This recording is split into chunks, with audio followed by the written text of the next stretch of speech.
by tight liquidity concern, but we are also happy that RBI did a little bit of activity yesterday to ease out the stress, moderating urban demand, uncertainty arising from global developments, volatility in the Indian rupee, and capital outflows. These factors are, of course, exerting pressure on the banking industry.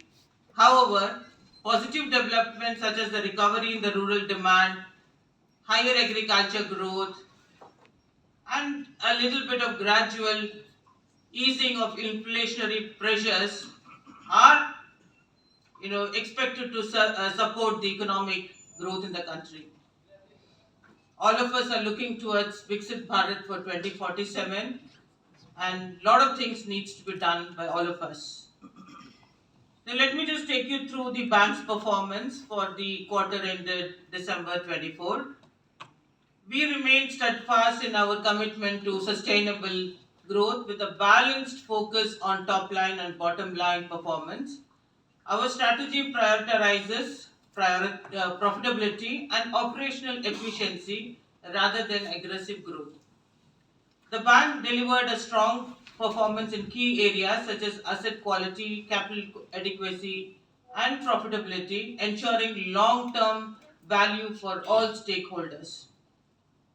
Now, let me just give you the financial highlights for Q3 FY25. Net profit reached 4,704 crore, marking a 28.2% year-on-year growth, the highest quarterly net profit in the history of our bank.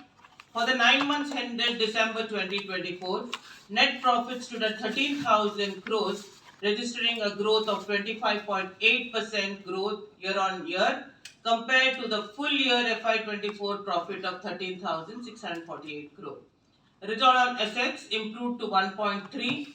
ROE reached 17.75, CAR stood at 16.72%, CET1 ratio at 13.59% as of December 2024.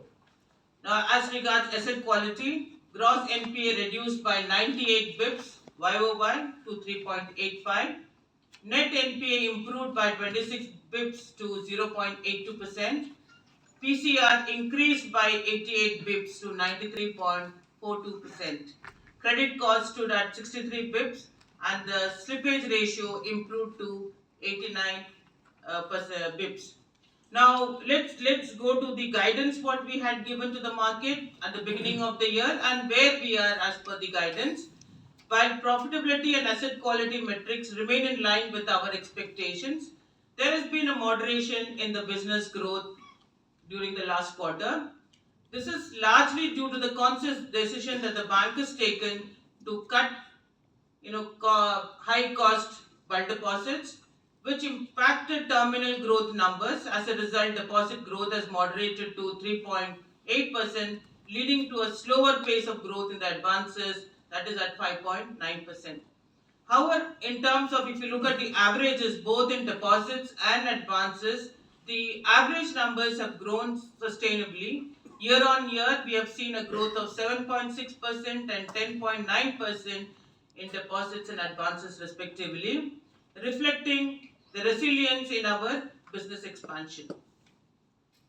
We now anticipate achieving growth closer to the lower end of the guidance range that we had given. We just keep our fingers crossed and see that we will, of course, reach those numbers. Now, other highlights that I want to give you for quarter is NIM for the 9 months ended December 2024 stood at 2.94%, well within our guidance range of 2.8 to 3%. On a QOQ basis also, NIM improved by 1 basis point.